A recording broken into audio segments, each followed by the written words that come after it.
7h37. Manchetes do dia. Hora de sabermos as manchetes de capa dos principais jornais do país.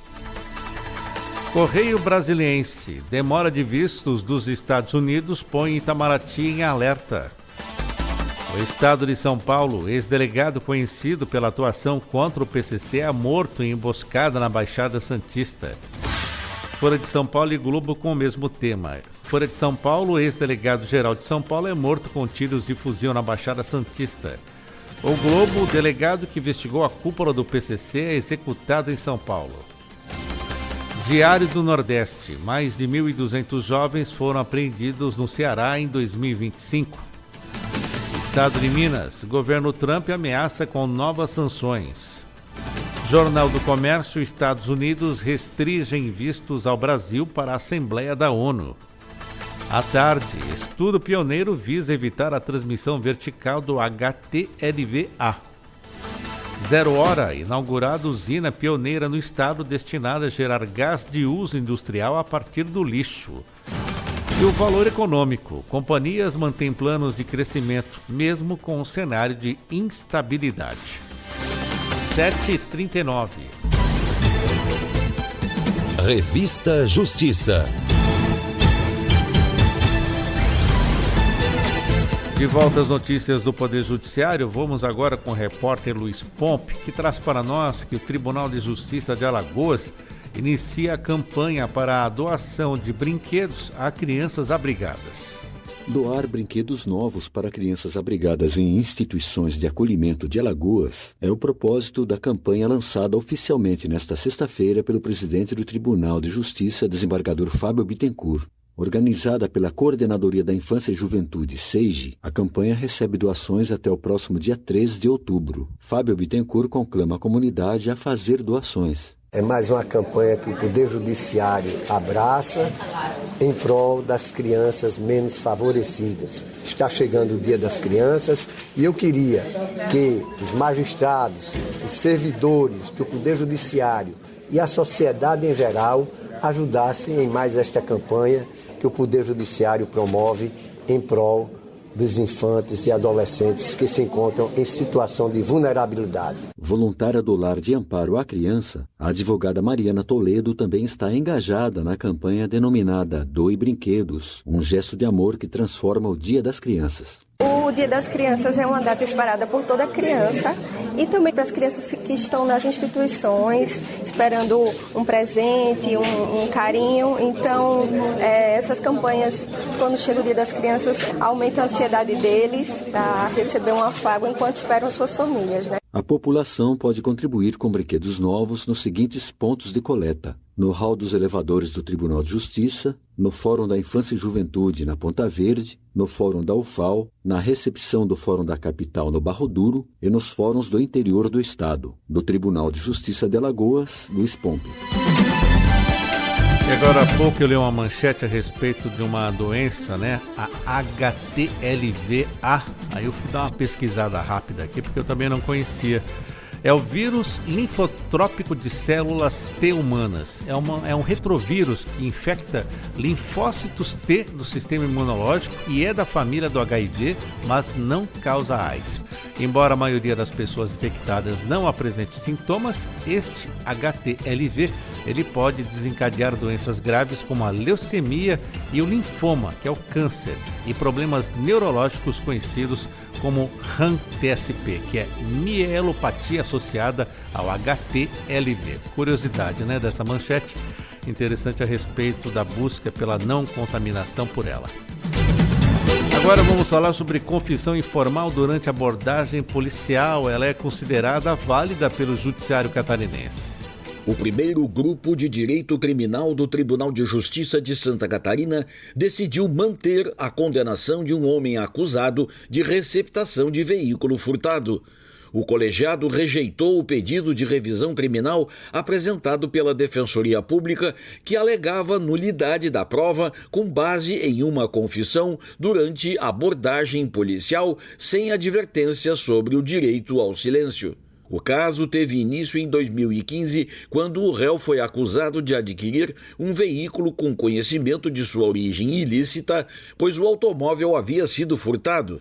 A sentença proferida pela 2ª Vara Criminal da comarca de Blumenau, no Vale Catarinense, resultou na condenação do acusado a 1 ano de reclusão em regime aberto, além do pagamento de 10 dias multa.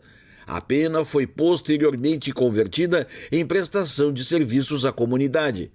Em 2025, a defesa pediu a revisão do processo ao sustentar que a confissão do réu havia sido obtida de forma irregular, já que os policiais não fizeram a advertência sobre o direito ao silêncio. O argumento era de que essa suposta falha contaminaria todo o processo. O desembargador relator do caso destacou, contudo, que a legislação brasileira não prevê tal exigência durante abordagens policiais. O colegiado também ressaltou que o réu exerceu o direito em silêncio no interrogatório extrajudicial e não compareceu à audiência judicial quando foi declarado rével. Diante da ausência de prejuízo à ampla defesa, aplicou-se o princípio de que não há nulidade sem demonstração de dano, e a condenação original foi mantida em decisão unânime.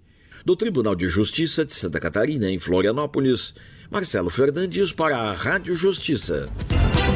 No sul do país, a Justiça decide que cuidado na convivência familiar é direito da criança.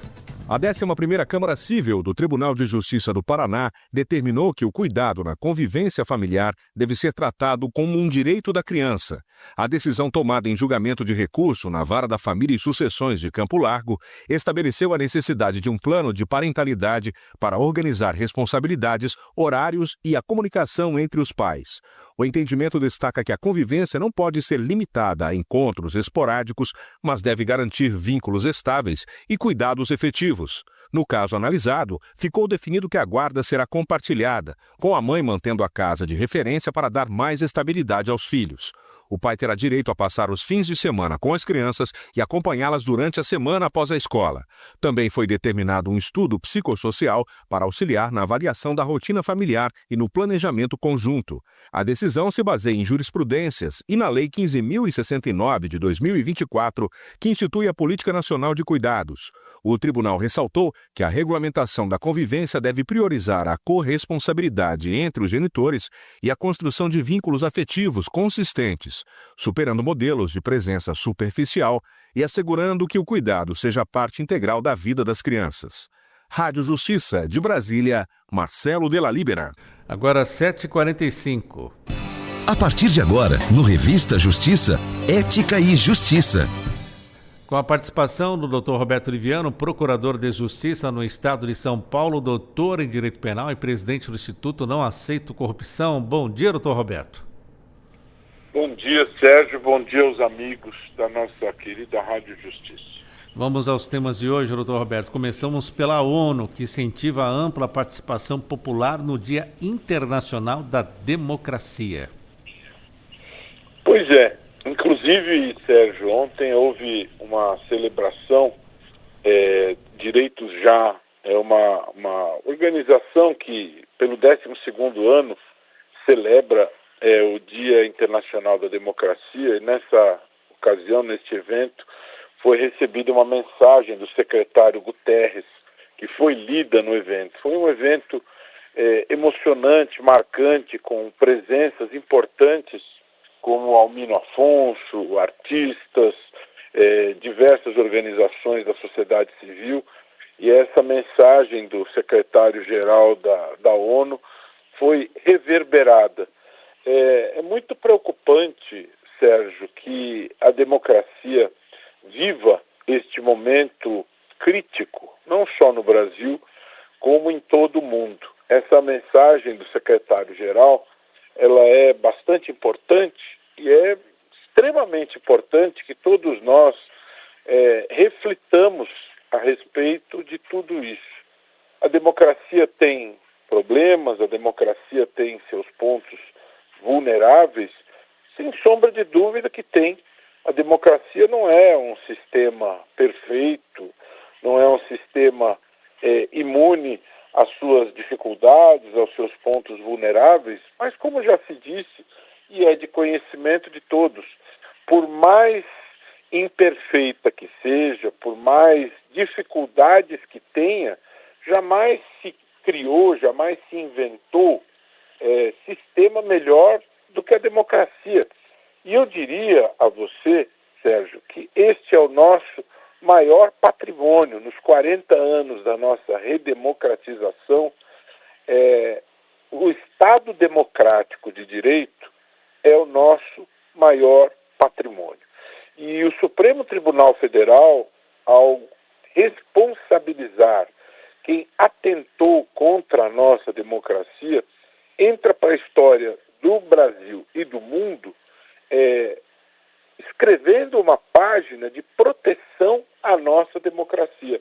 O Brasil está sendo observado não só aqui por estudiosos das mais diversas esferas das ciências humanas, como pelo mundo.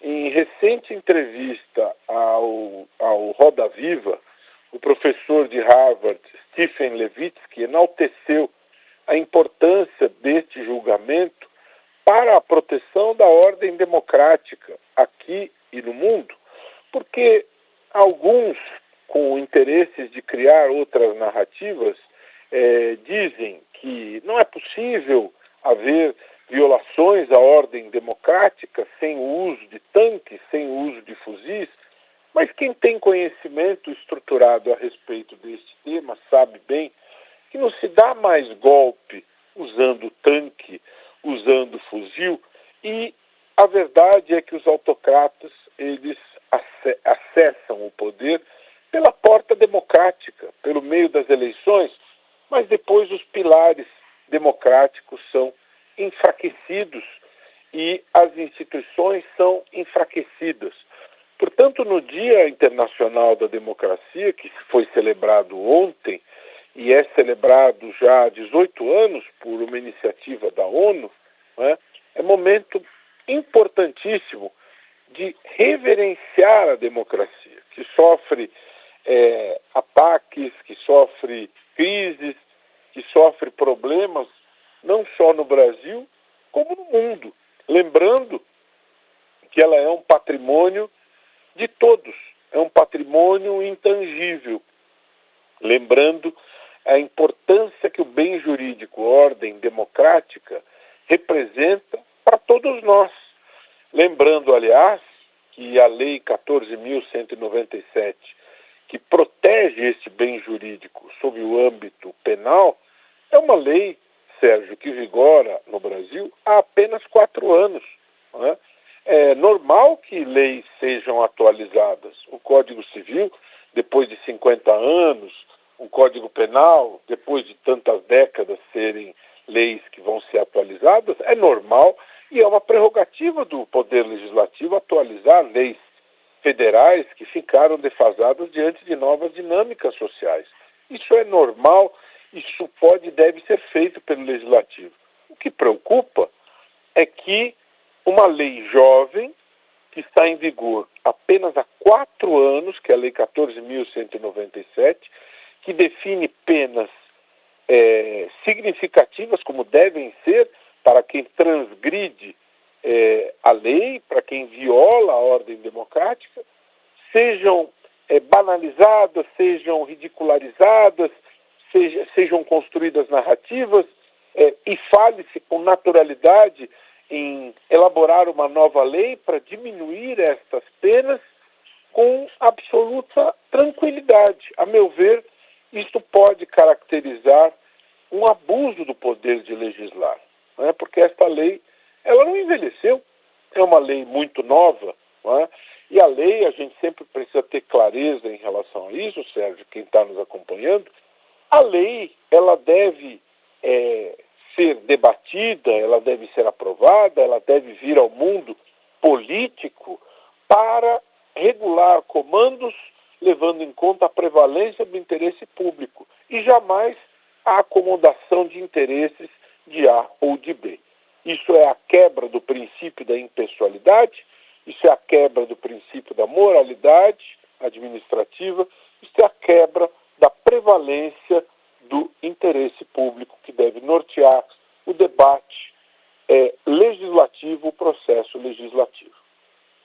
Vamos lá, doutor Roberto Oliveira, um outro assunto. Vamos falar sobre inteligência artificial. A Albânia nomeia um bot de IA como ministra para combater a corrupção. Só IA para isso, doutor Roberto? Não, eu penso que esse tipo de iniciativa é bastante interessante, bastante inovador. Não é? Eu não tenho informação, não tenho notícia de que haja algo desta envergadura, a nomeação de um bot de inteligência artificial, de um robô, como ministra para combater a corrupção. Né? Isso que se diz, que uma nova ministra na Albânia está encarregada de cuidar dos contratos públicos e que, por isso, é o que está se declarando, está se apresentando, ficaria imune a subornos, ameaças ou tentativas de obter favores. Né? Isso porque a Diela, como é chamada, é um bot gerado por inteligência artificial. O primeiro-ministro da Albânia, Edi Rama, está prestes a iniciar o seu 4º mandato, né?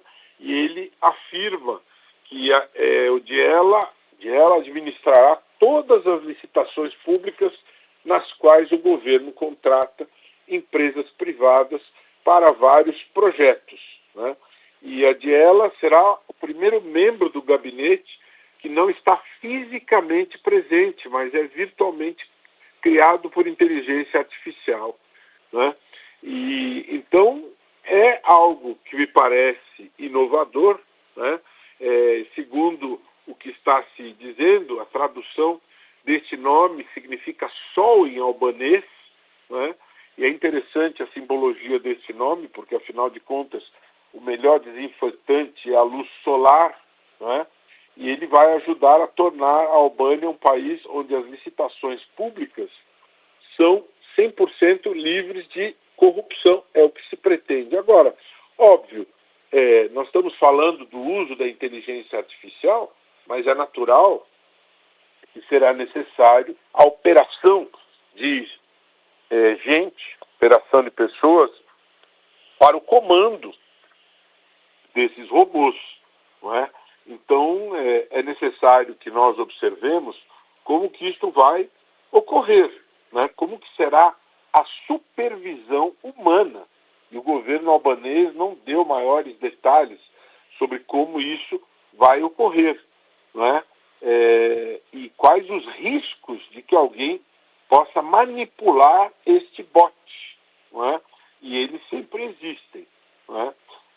Este bot foi lançado originalmente no início deste ano como assistente virtual na plataforma que tem o objetivo de ajudar cidadãos e empresas a obterem documentos. Então, inicialmente foi algo na linha da Lei de Acesso à Informação e agora está sendo ampliado, né? Agora, lá na Albânia, nem todo mundo está convencido da eficácia do sistema. Portanto, será necessário, Sérgio, que o governo conquiste a confiança do povo. Então, vai ser necessário também uma estratégia de comunicação social em relação a isso, né? O povo pensa que até a Diela será corrompida na Albânia, afirmou um usuário lá do Facebook. O outro diz, os roubos continuarão e a Diela será responsabilizada. Ou seja, não é porque se apertou um botão, agora nós temos inteligência artificial como uma ferramenta. A ideia parece genial, mas não se aperta um botão e simplesmente todos estão alinhados, acreditando nesta ideia revolucionária. As pessoas estão ressabiadas com isso. Então é necessário também conquistar a confiança do povo albanês neste movimento, porque é óbvio que essa mecânica tecnológica, Sérgio, é falível, não é? Então, a intenção pode ser boa, isto pode trazer benefícios, mas é necessário que se mostre como isto vai funcionar para que a sociedade acredite na eficiência desta iniciativa. Para finalizar, doutor Roberto Liviano, o CNJ inicia estudos para aprimorar política de julgamento com perspectiva de gênero.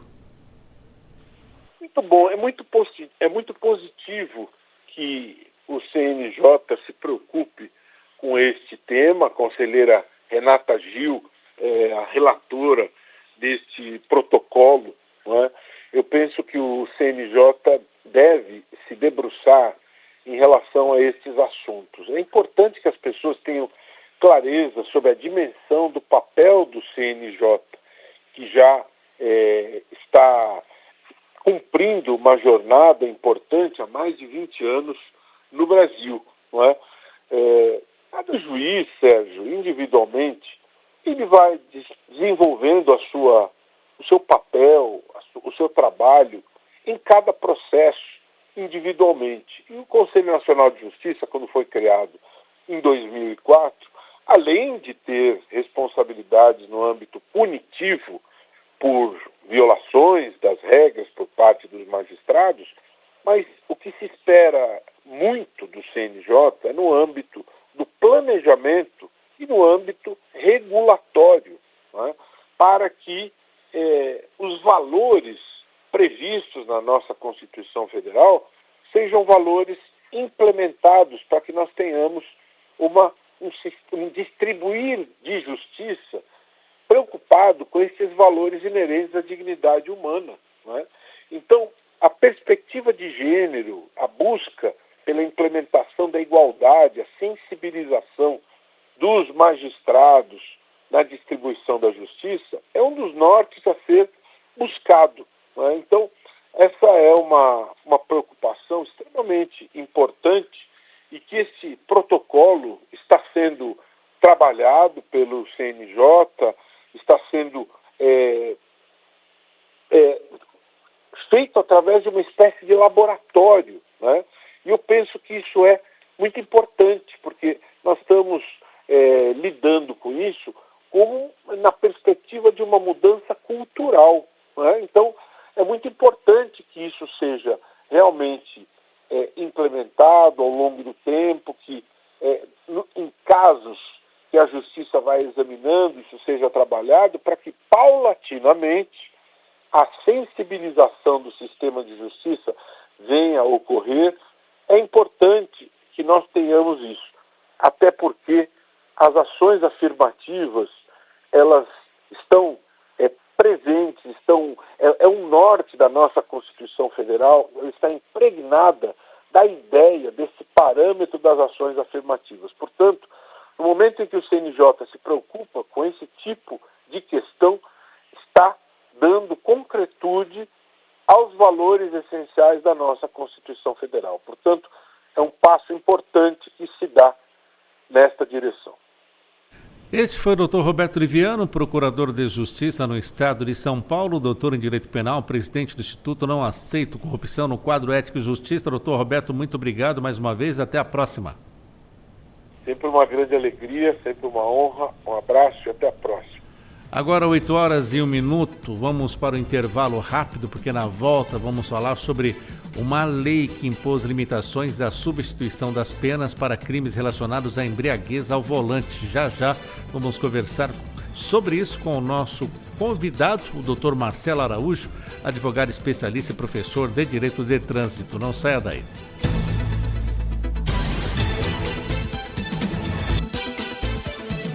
Estamos apresentando Revista Justiça.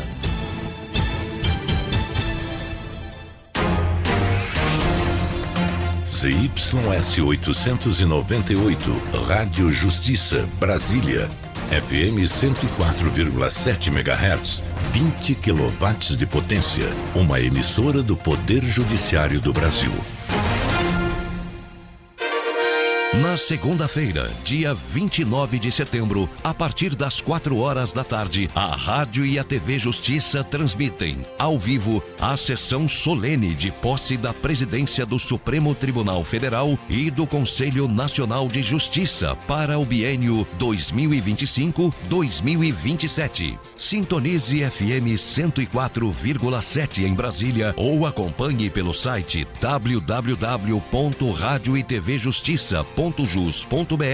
ou ainda pelo aplicativo TV Justiça Mais. Rádio Justiça Brasília, 104,7 FM. Sintonize seus direitos.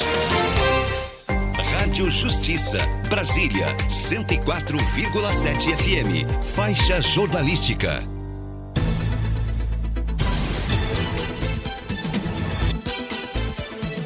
Voltamos a apresentar Revista Justiça. Estamos de volta com Revista Justiça 8:03.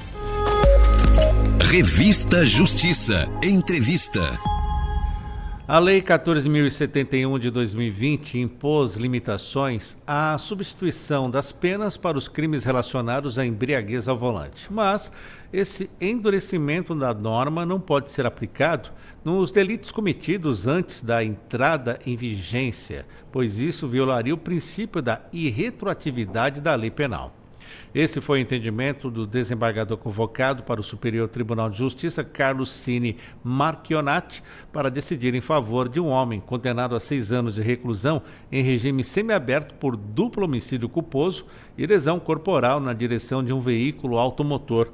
O magistrado determinou que a pena privativa de liberdade seja substituída por penas restritivas de direitos a serem estabelecidas pelo juízo de origem.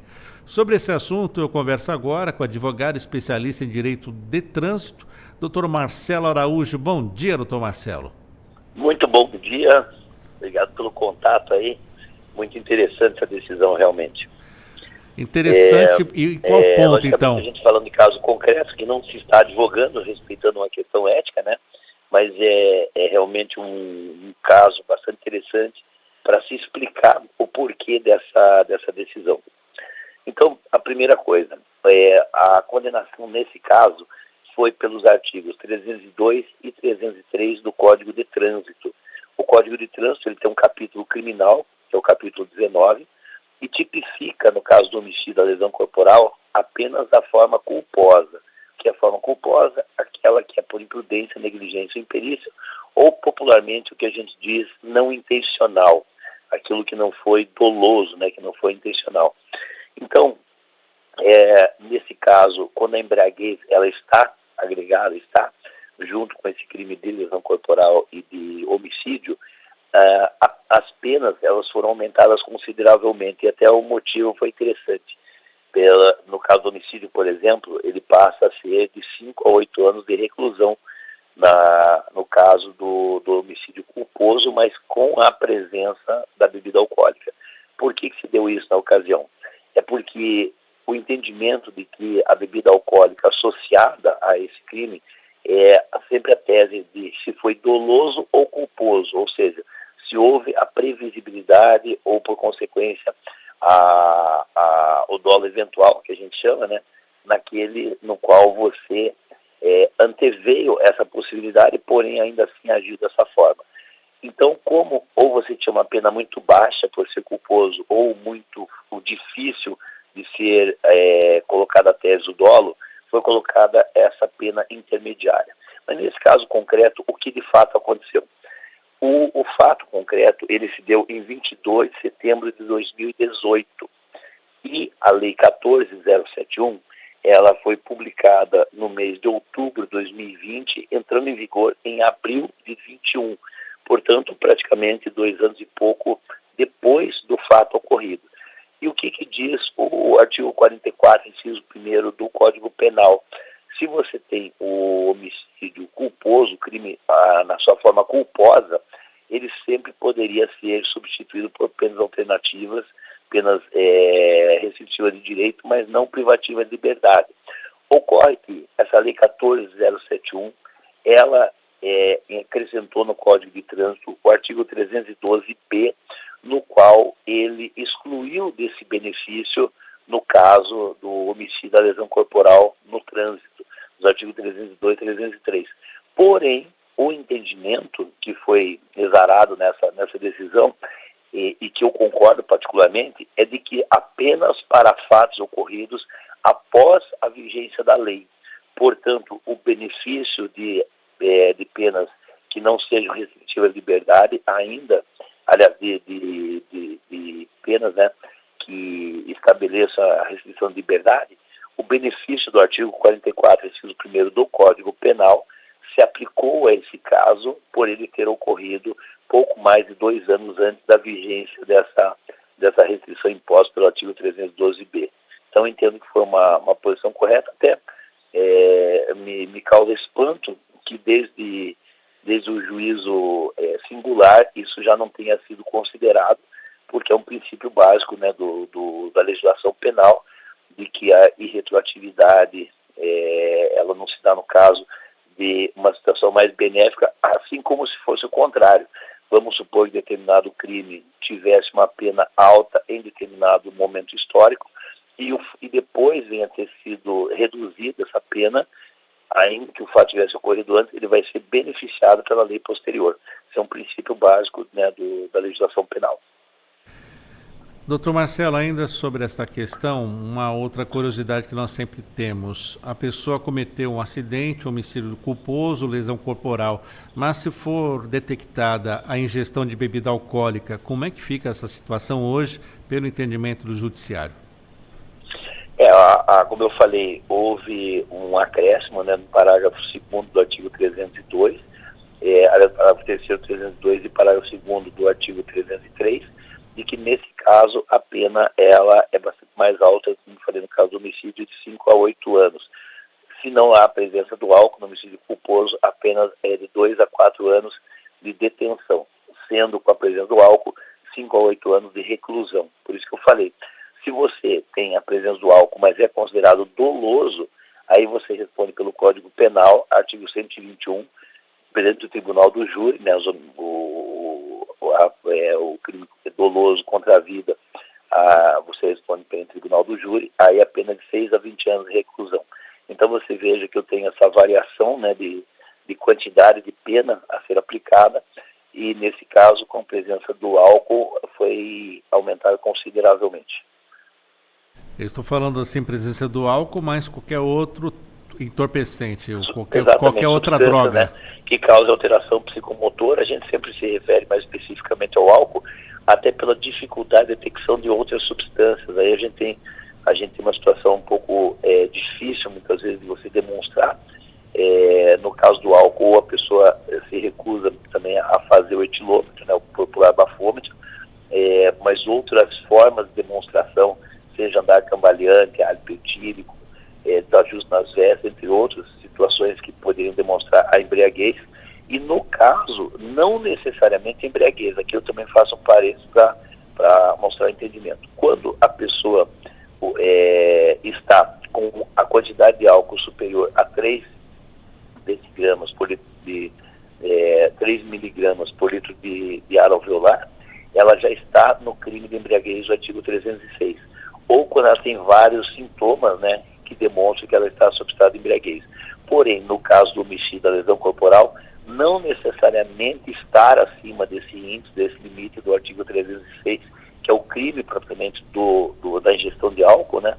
Ela estaria numa infração administrativa a partir de 0,04 miligramas por litro de ar, que é praticamente a tolerância que é dada no aparelho, até 0,3 miligramas de álcool por litro de ar. Nesse intervalo, ela está numa infração administrativa. A partir dessa quantidade, ela já está no crime de embriaguez também. Só que no caso que eu citei do artigo 302 e 303, a lesão corporal, o homicídio e a lesão corporal, mesmo a quantidade inferior de caracterizar o crime, já se daria a aplicação dessa pena aumentada.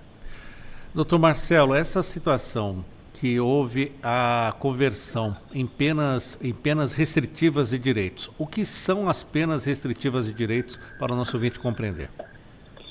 Bem, você pode impor limitações à pessoa, né? Uma delas também, que já é uma pena acessória, é a suspensão do direito de dirigir, a não possibilidade de condução. Dentre outras, se podem ser impostas limitações de frequência, final de semana, etc., né? Ou eventualmente até a prestação de determinadas atividades, né, em favor da sociedade. Então, como falou a decisão, nesse caso vai ficar a critério do juízo monocrático estabelecer quais seriam seriam, né, nesse caso específico, as restrições a serem impostas, né, de forma alternativa e não restritiva de liberdade. Quando se fala em trânsito, muito se diz que a parte educativa, ela deveria, quando possível, ocorrer. Por exemplo, muito já se falou no parlamento, né, penas do tipo você trabalhar no hospital, no atendimento público, etc., onde o resultado dessa prestação se daria na consciência do comportamento no trânsito. Algo que também eu acho bastante interessante, eu defendo. E, doutor Marcelo, deixando bem claro para o nosso ouvinte, a pessoa flagrada com embriaguez ao volante fez o teste do etilômetro, o que acontece? Você tem a infração administrativa do artigo 165, que é você dirigir sob influência de álcool. Nesse caso, a partir do 004, quanto que é isso? É praticamente um pouco além de um bombom de licor. É uma quantidade bastante pequena. Isso se deu em 2008, né, quando a popular Lei Seca, apresentada pelo deputado Hugo Leal, que foi diretor do Rio de Janeiro, se criou essa quantidade zero, praticamente zero. Esse 004 é apenas para você não ter um problema com enxágue bucal, com o bombom de licor que eu citei ou algo parecido, né? E muitas vezes aquilo tem no resquício da mucosa bucal que venha a apresentar esse índice mínimo. Mas a partir do 004, praticamente zero, até 0,3 miligramas por litro de ar alveolar. Uma coisa interessante, muita confusão existe com essas unidades, porque a quantidade que você tem de álcool no sangue equivale a 2 mil avos, ou seja, divide por 2.000, e você tem a quantidade no ar alveolar, né, por litro de ar alveolar, devido à vaporização, à evaporação que existe. Portanto, 6 decigramas de álcool por litro de sangue equivalem a 0,3 miligramas por litro de ar. Ou seja, eu peguei o índice do sangue, divido por 2.000, eu obtenho, pela lei de Henry, né, uma questão química, a quantidade do ar alveolar. Então, se eu estou entre esses 0,04 miligramas por litro de ar até 0,3 miligramas por litro de ar, eu estou na infração administrativa do artigo 165. A partir daí, além do artigo 165, cuja penalidade administrativa é a suspensão de direito de dirigir por 12 meses e mais uma multa gravíssima vezes 10, que dá R$ 2.934, eu tenho também o crime de embriaguez, cuja pena é de 6 meses a 3 anos de detenção. Se eu me recuso a fazer o teste, né, eu tenho o artigo 165A, cuja penalidade administrativa é a mesma, ou seja, R$ 2.934 de penalidade pecuniária e mais 2 meses de suspensão de direito de dirigir. E se caracterizar que eu tenho vários sinais, pelo menos mais de 2 sinais de aparência de influência de álcool, eu posso eventualmente responder também pelo crime. Aí não seria pela medição, né, por uma questão metrológica de quantidade, e sim pelo estado que eu me apresento. E no caso administrativo, você tem o termo de constatação, onde você faz o checklist, vamos chamar assim, do estado que você se apresenta, né, hálito etílico, olhos vermelhos, o comportamento, etc., etc. Mas você, na legislação penal, para caracterizar o crime do 306, você pode ter filmagens, outras manifestações, né, que externem o estado etílico que você se encontra.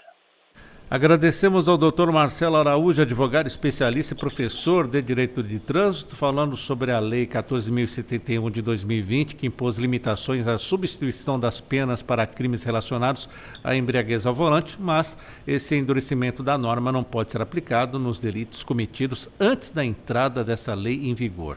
Muito obrigado por estar conosco, Dr. Marcelo. Fico sempre à disposição, eu que agradeço aí pelo prestígio e consideração. 8h16. Revista Justiça. Entrevista. Agora você confere uma entrevista feita pelo repórter Arthur Filho a respeito da conduta de receber o auxílio emergencial e fazer doações eleitorais que justifica a continuidade de uma ação penal para apuração de estelionato. Ele conversou com o professor de Direito Eleitoral Pedro Horta. Vamos ouvir.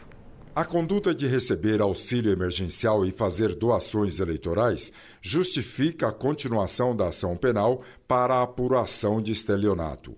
A conclusão é da 6ª turma do Superior Tribunal de Justiça, que deu provimento ao recurso especial do Ministério Público Federal para autorizar a continuação de uma ação penal.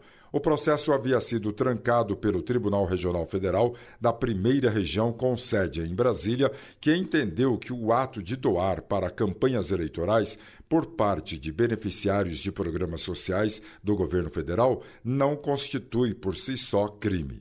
Sobre esse assunto, a gente conversa agora com o professor de Direito Eleitoral, o advogado jornalista Dr. Pedro Horta. Dr. Pedro, muito obrigado por nos atender. Seja bem-vindo à Rádio Justiça. Eu que agradeço a oportunidade, é sempre um prazer falar com a Rádio Justiça, esse trabalho relevante aí de trazer ao público o entendimento das decisões judiciais. A existência de uma doação eleitoral é suficiente para presumir que o beneficiário não atendia aos critérios socioeconômicos exigidos para o auxílio emergencial, Dr. Pedro Horta? Olha, essa recente entendimento aí do Superior Tribunal de Justiça, do STJ, ele traz à tona realmente uma discussão relevante sobre a utilização de recurso público, como auxílio emergencial, para fins de doação eleitoral, e até levantando questionamentos acerca de uma possível configuração do estelionato, né?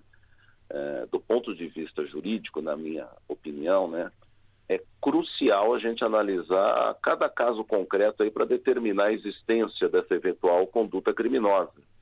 A gente tem que considerar os aspectos como a intenção do beneficiário e o contexto dessa doação. Porque o estelionato está previsto no Código Penal brasileiro, né, o artigo 171, que envolve uma fraude com o intuito de obter vantagem ilícita em prejuízo alheio, que pode ou não se aplicar em situação em exame eleitoral, dependendo das circunstâncias específicas, né? Eu acho que essa discussão, ela toca em pontos sensíveis, como a gestão dos recursos públicos, a lisura do processo eleitoral, a proteção dos direitos dos cidadãos mais vulneráveis, que são aqueles, né, que o auxílio emergencial alcança.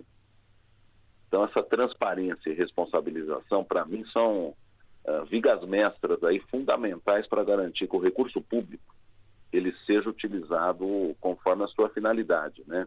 Importantíssimo, né?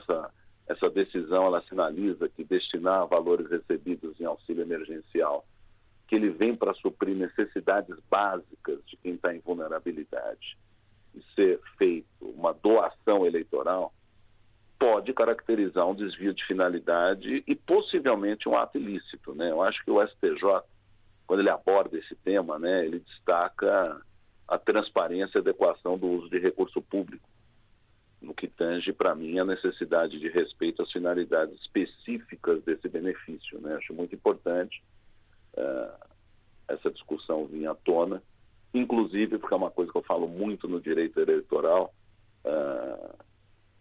que os candidatos eles têm que ter a paridade de armas. O que é isso?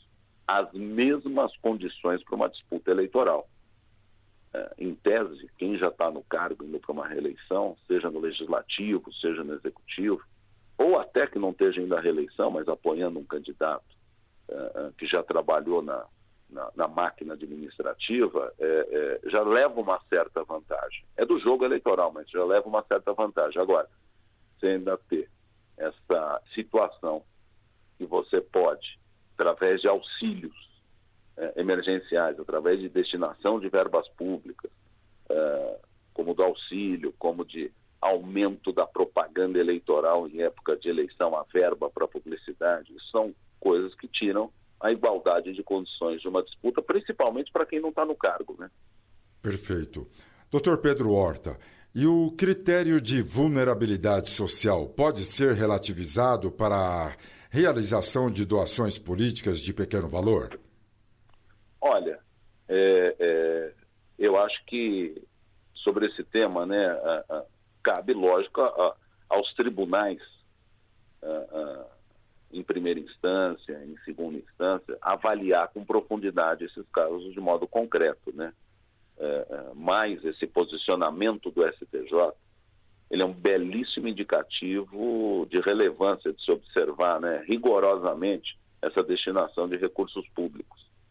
e na importância do escrutínio sobre práticas que possam configurar desvio ilícitos, né? A importância que os tribunais regionais eleitorais, por exemplo, tenham e fiscalizam, porque a prestação de contas, veja, quando um candidato faz, e lá vem as doações, porque há o dever de circular dentro da conta de campanha eleitoral, no CNPJ da campanha eleitoral, os tribunais, a primeira análise é feita pelos técnicos.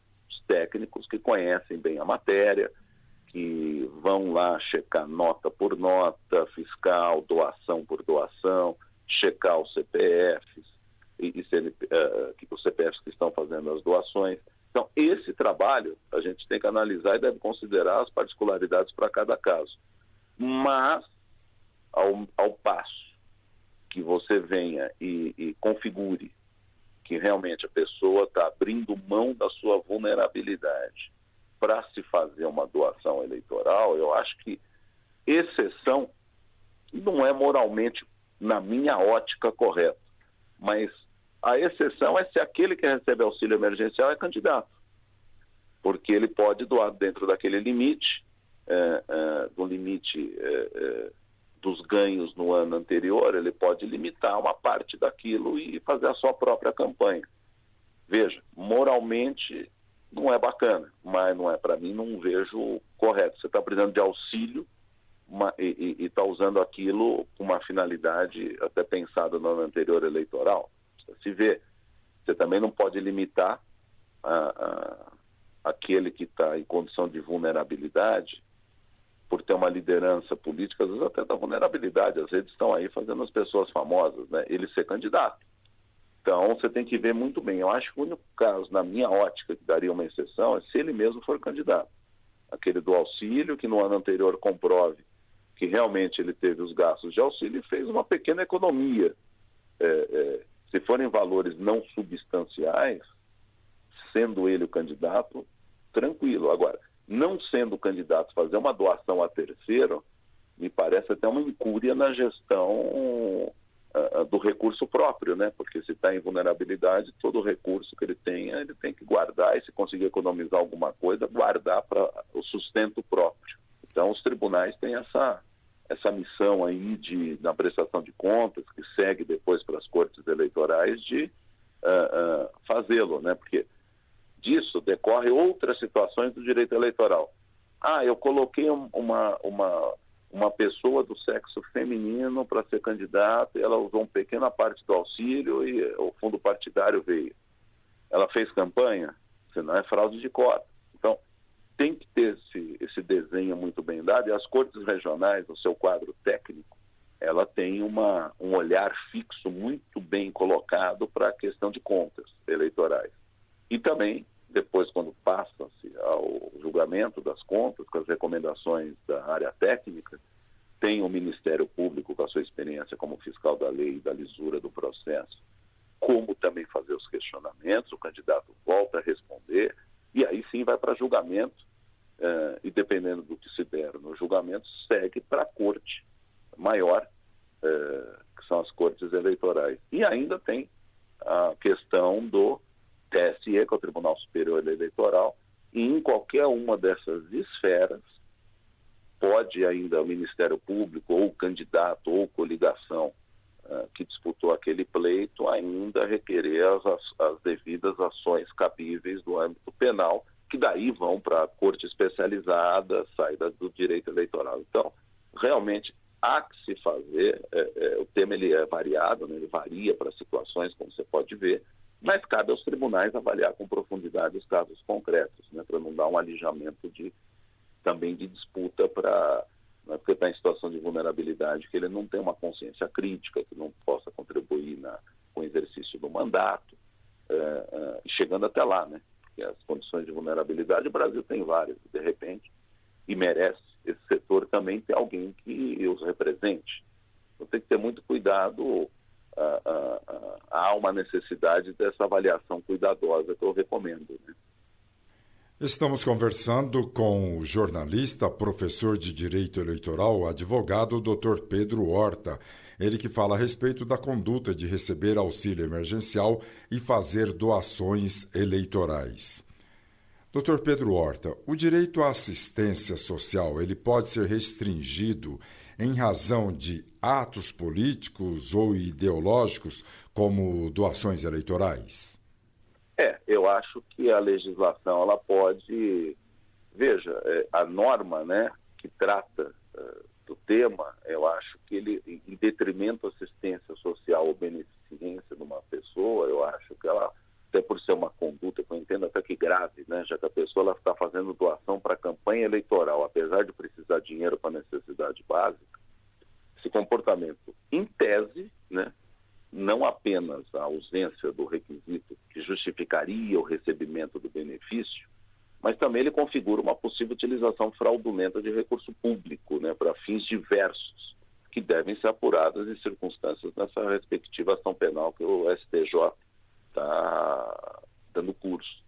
E isso aprimora o sistema de concessão desse benefício, né, que mesmo que eu acho que se a conduta ela fosse considerada uma conduta correta, você tem que ver pela perspectiva formal, né, se materialmente ela é atípica porque houve uma lesão dos cofres públicos, em detrimento aos demais que precisam, né, porque os recursos públicos, o economista John Maynard Keynes ele já dizia que necessidades, recursos limitados para necessidades ilimitadas, né, da população. Então, o ato de doar para a campanha eleitoral por parte de beneficiário de programa social do governo federal, por si só não constitui crime.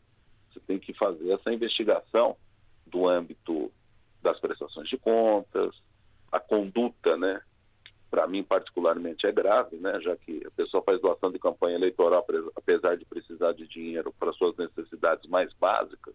Esse comportamento, em tese, não apenas ele faz você pensar da ausência de requisitos que justifiquem o recebimento de benefícios. Isso é lá na ponta que tem que estar realmente fiscalizando bem o governo federal quando faz isso.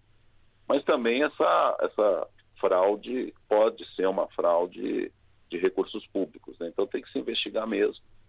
Acho que há que ter uma vedação da lei. A lei eleitoral ela não é estanque, né? A cada eleição nós temos uma normativa que vem em decorrência da lei eleitoral, uma instrução normativa, e eu acho que esse assunto vai ser tratado. Eu acho que a excepcionalidade pode se dar, mas num limite muito baixo, desde que comprove a economia e que ele tenha a subsistência não comprometida, quando aquele recebedor de auxílio, ele é o candidato para si próprio, desde que haja uma economia no ano anterior. Então, recebeu o benefício esse ano, fez uma pequena economia demonstrável, sem comprometimento da vida, se tem família, aquela coisa toda da vida pessoal, ele pode, numa quantia que não seja substancial, usar para si próprio, numa campanha, desde que não seja substancial. E a se ver, né, se realmente, efetivamente, ele veio para fazer campanha, ele veio para não ter uma simulação com outro partidária para receber fundo partidário e às vezes fazer um repasse, no caso das mulheres em cota, que há que se ter a cota de mulheres numa chapa e às vezes ela sai candidata, faz uma campanha pífia ou só simule uma campanha, mas aquele recurso que é doado a ela, destinado, que se determina a justiça eleitoral, que o fundo partidário repasse, ela esteja usando numa campanha própria ou não esteja fazendo repasse a terceiros candidatos, fazendo uma fraude, uma simulação ao processo eleitoral. Tudo isso acaba tirando a lisura do processo eleitoral e, mais do que isso, contaminando, sim, o pleito. Muito bem, nós conversamos com o jornalista, advogado, professor de Direito Eleitoral, Dr. Pedro Horta, que explicou uma decisão do Superior Tribunal de Justiça, o STJ, que esclareceu em um processo a conduta do recebimento de auxílio emergencial e doações eleitorais. Dr. Pedro Horta, os agradecimentos. Eu que agradeço a Rádio Justiça e, sobretudo, aí a audiência importante da população para que não cometa ou seja induzida a cometer esses graves erros que pode trazer uma implicação para a vida pessoal gigantesca, né? E o papel da Justiça Eleitoral, que tem sido muito importante aí para o aprimoramento da democracia, bem como do STJ e do STF, que é o Supremo Tribunal Federal, e o TSE, que realmente faz um trabalho técnico, e as cortes regionais de alta valia para a contribuição da democracia do nosso país. 8h32. Vamos para o intervalo no Revista Justiça. Na volta tem o nosso quadro Direito do Trabalho. Vamos falar hoje sobre novos precedentes do TST. Vamos tratar de alguns deles, já que são inúmeros. Daqui a pouquinho eu converso com a doutora Milena Vieira e também com o doutor Elton Costa. Lembrando que você pode assistir também pelo canal 1.3 da TV Digital, TV aberta aqui do Distrito Federal, pelo aplicativo TV Justiça Mais ou pelo YouTube. Rádio Justiça ao vivo, não saia daí.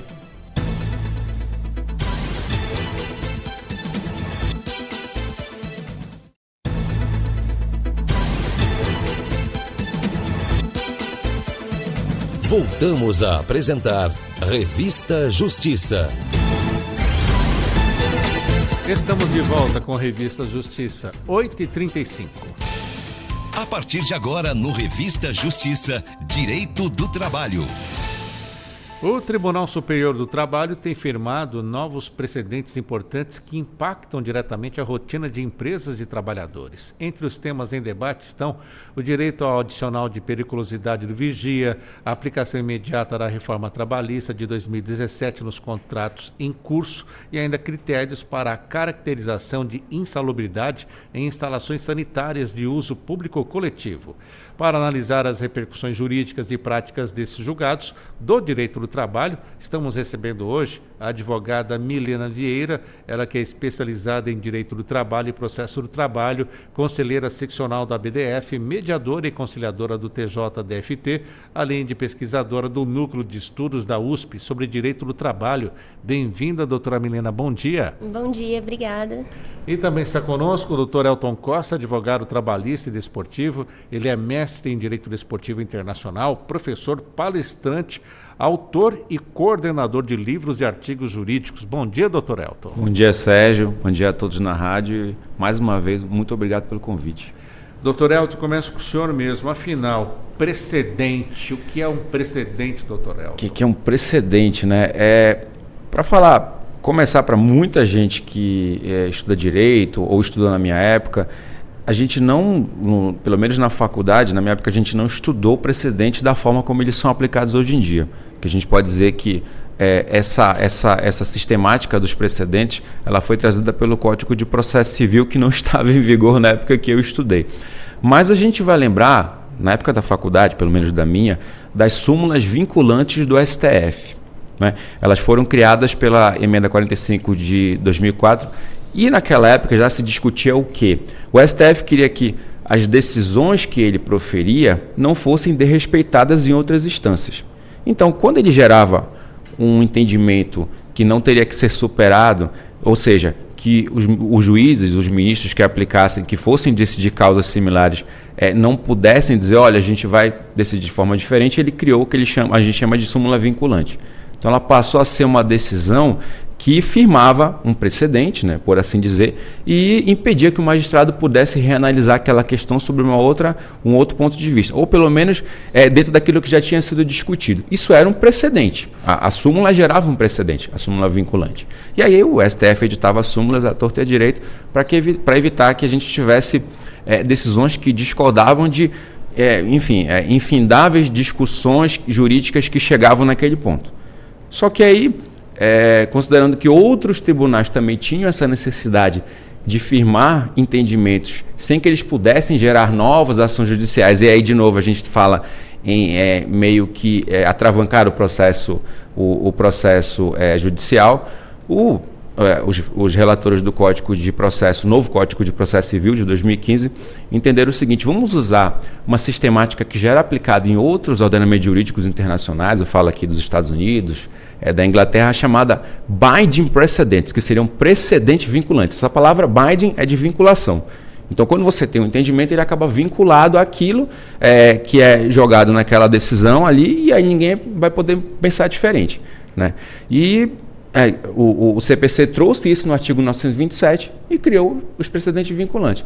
E já era aplicado de maneira bem, digamos assim, até de certa forma diária, pelo STJ e pelo STF. O TST, até o ano passado, tinha por volta de 31 precedentes. Então ele não usava muito essa sistemática. Mas havia uma necessidade de pacificação de algumas questões porque havia muitos processos repetitivos. Então o TST, entendendo que ele precisava também seguir essa sistemática para que ele pudesse evitar que novamente uma discussão já vencida viesse a ser debatida de novo pelo juiz de piso, e ele mantivesse a decisão até que a parte chegasse no TST e falava já decidi, isso é pacífico, ele resolveu fazer uso dos precedentes vinculantes. E hoje eu posso dizer que talvez aquilo que mais tenha chamado a atenção seja em relação à reforma trabalhista, que é o tema 23. Quando ele veio discutir o tema 23, já tinham vários processos dizendo o seguinte: olha, no meu caso, aplica ou não aplica a reforma, porque o meu contrato é anterior à reforma trabalhista. Então o TST veio e disse,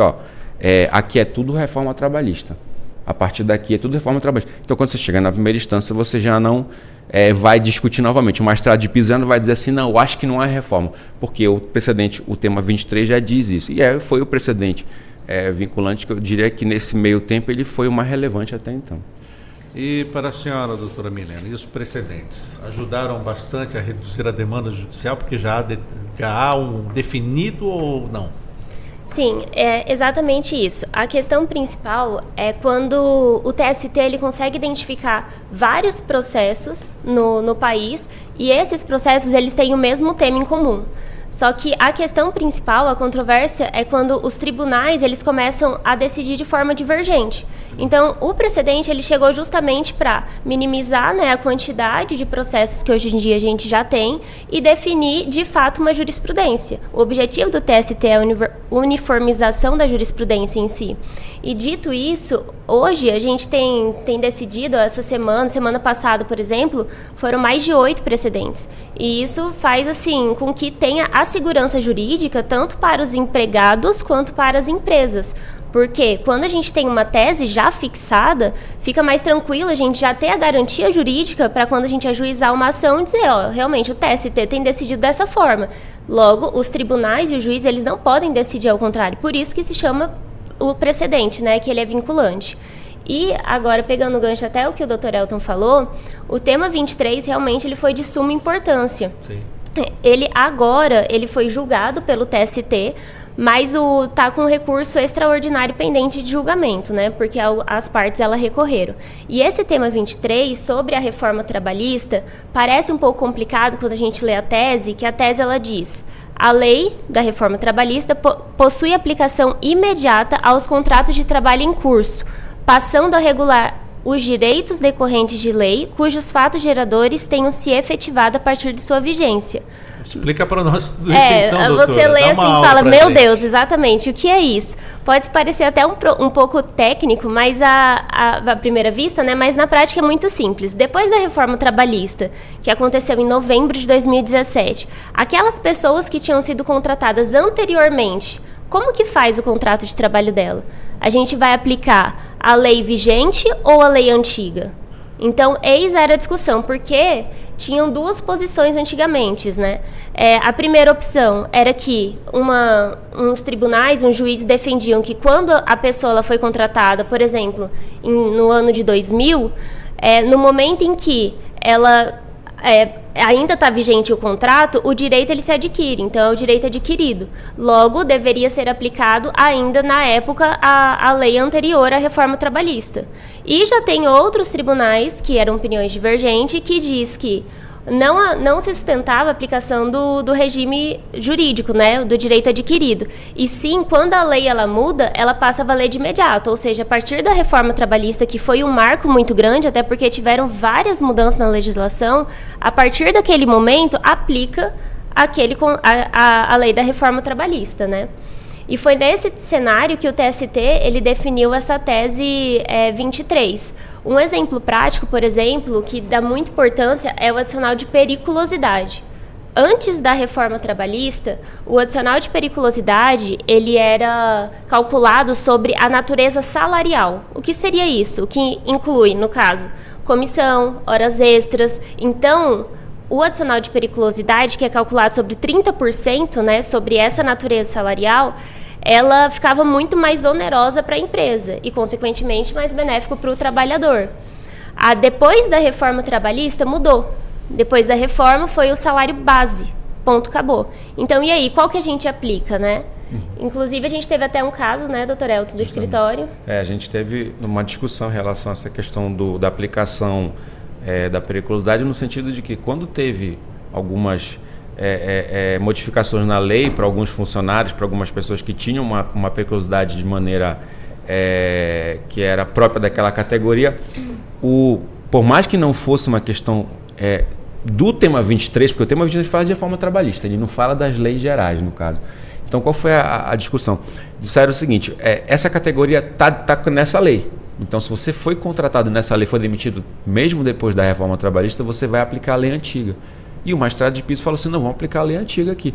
Só que acontece o seguinte, pelo novo entendimento do TST nesse ponto, você poderia aplicar, no caso, a lei mais nova, que não é tão vantajosa. Porque o TST falou que a pessoa não teria direito àquele, no caso, aquele tipo de contrato antigo só porque ela já passou por aquela época de contrato, que seria dentro do tema 23. Então, por causa disso, esse é um entendimento que tende a ser solidificado em relação a todas as outras leis que são aplicáveis a categorias externas. Agora vamos para um outro tema, vamos pular aqui para o 97, doutora Milena, sobre os vigias, né? O vigia, pela natureza de suas atribuições típicas, tem direito ao adicional de periculosidade assegurado ao vigilante na forma do artigo 193, caput e também inciso 2 da CLT? Então, também há uma controvérsia bem significante nesse sentido. Por quê? Antes da gente adentrar no mérito da sua pergunta, é importante a gente diferenciar o que é o vigia e o que é vigilante. A diferença então, doutora? Eu não sabia, não. Achava que era tudo igual. Assim, o vigia, ele é basicamente, a função dele, uma guarda patrimonial. Então, ele tem menos riscos a roubo, por exemplo, a violência, e ele não possui arma. Já o vigilante, ele tem uma lei específica, que é a Lei 7.102/83, que é específica para o vigilante. Ele tem que ter curso de formação, registro na Polícia Federal e ainda ele normalmente possui a chamada porte de arma.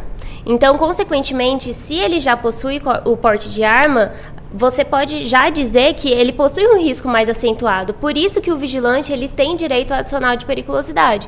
Já o vigia, via de regra, não. Então, teve uma linha predominantemente do TST que era antes, o seguinte, o vigia ele não faz jus ao adicional de periculosidade. Porém, alguns tribunais têm decidido ao contrário. O vigia, por mais que uma função, vamos assim dizer, um pouco mais tranquila, que não expõe muito a risco, no momento em que ele se equipara ao vigilante, ou seja, se ele tem, por exemplo, um risco mais elevado, risco de violência, risco a roubo, os tribunais têm decidido que ele também faz direito ao adicional de periculosidade. O problema nessa questão, aproveitando o gancho da Milena, é que é o seguinte, os tribunais entendem que se você está, alguns tribunais, no caso, que divergem do TST, essa é a decisão da SDI.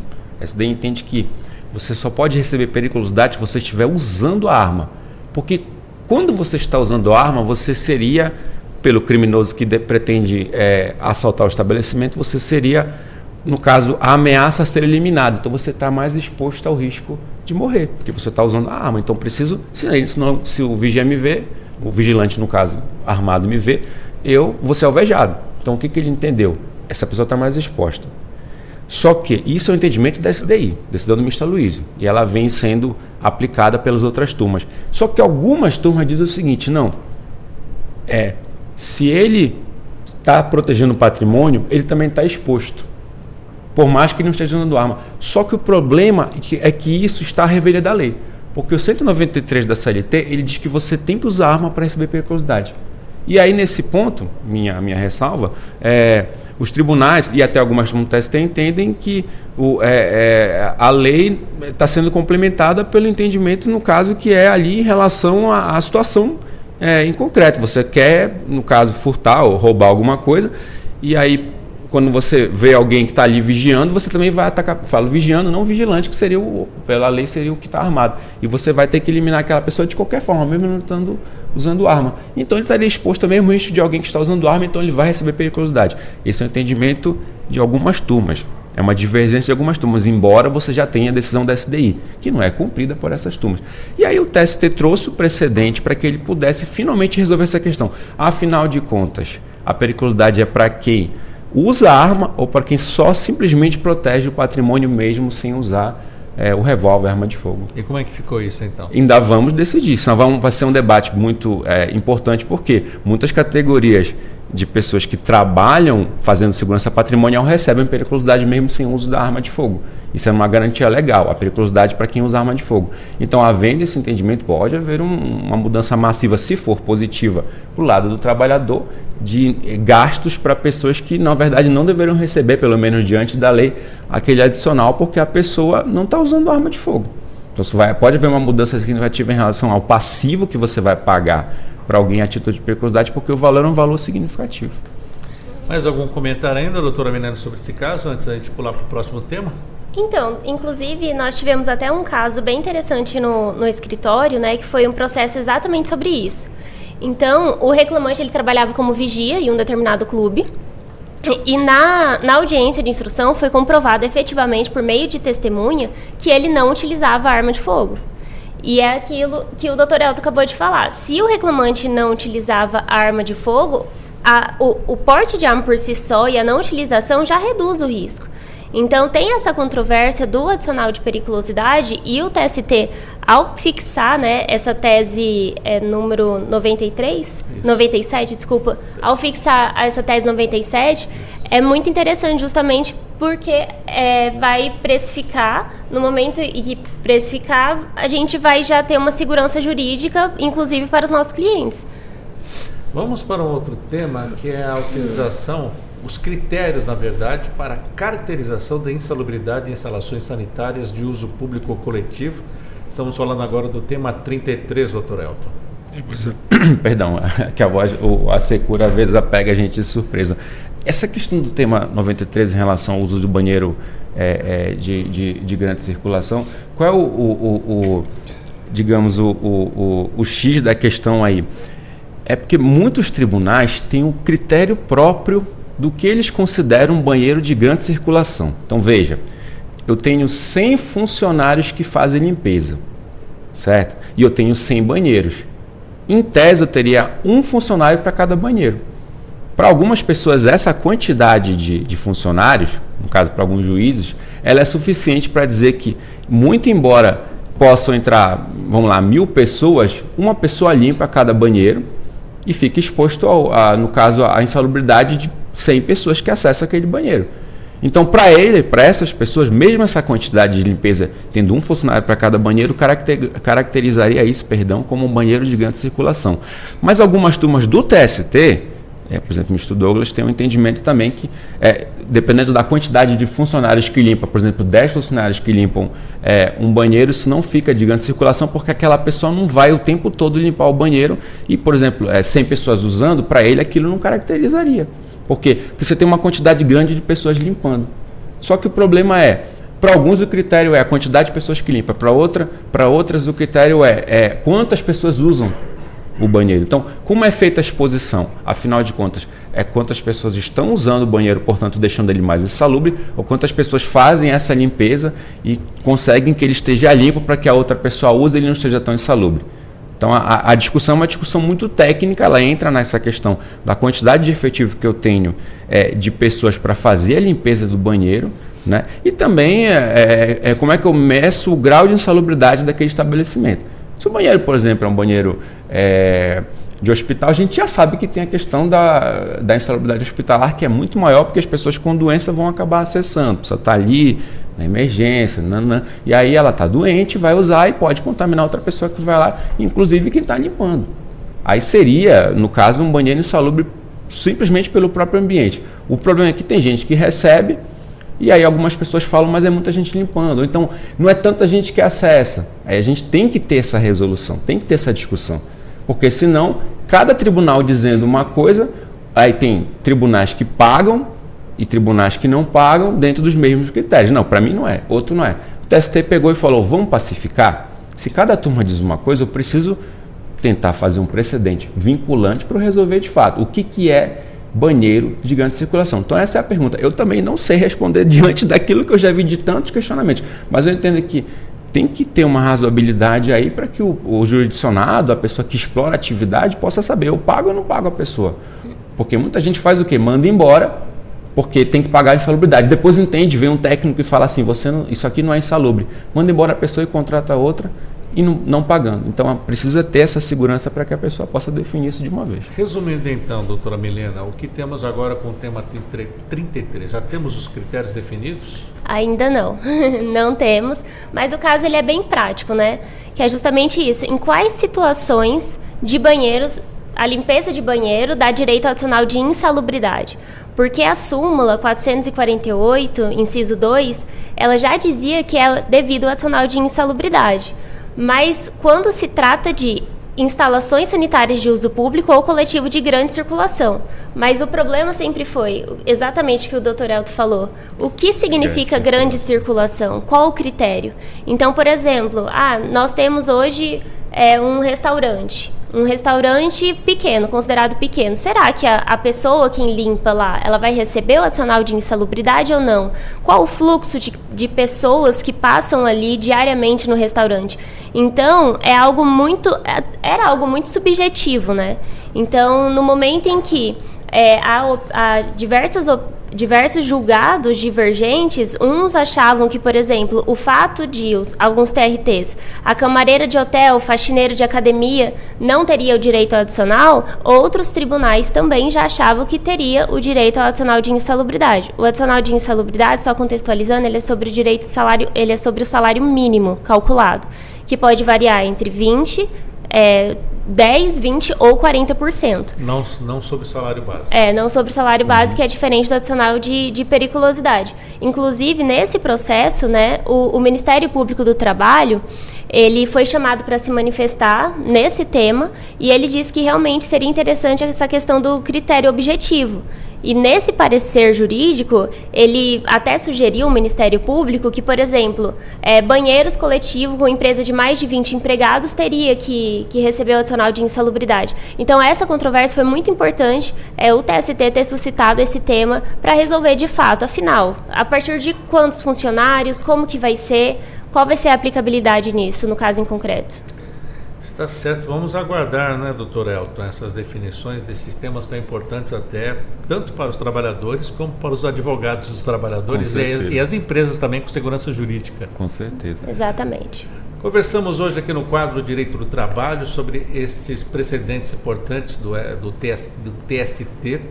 Falamos aqui sobre temas como, por exemplo, o direito adicional de periculosidade de vigia, aplicação imediata da reforma trabalhista de 2017 nos contratos em curso e também os critérios para a caracterização da insalubridade em instalações sanitárias de uso público ou coletivo com os nossos convidados. Agradeço a doutora Milena Vieira, especializada em Direito do Trabalho e Processo do Trabalho, conselheira seccional da BDF, mediadora e conciliadora do TJDFT, além de pesquisadora do Núcleo de Estudos da USP sobre Direito do Trabalho.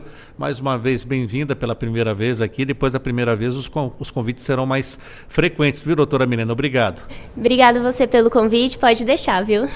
E também agradeço o doutor Elton Costa, ele que é advogado trabalhista e desportivo, mestre em Direito Desportivo Internacional, professor, palestrante, autor e também coordenador de livros e artigos jurídicos. Obrigado por estar conosco, doutor Elton, que já é nosso colaborador aqui da rádio. Eu que agradeço, Sérgio. Para mim é sempre uma honra o convite, uma intimação.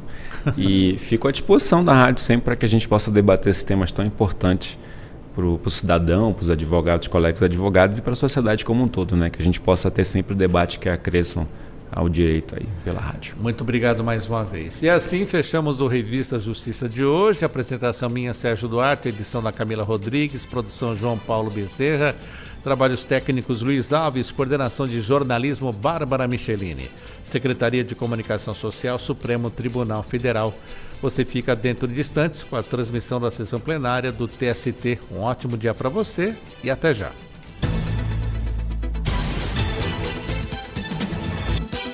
A Rádio Justiça apresentou Revista Justiça.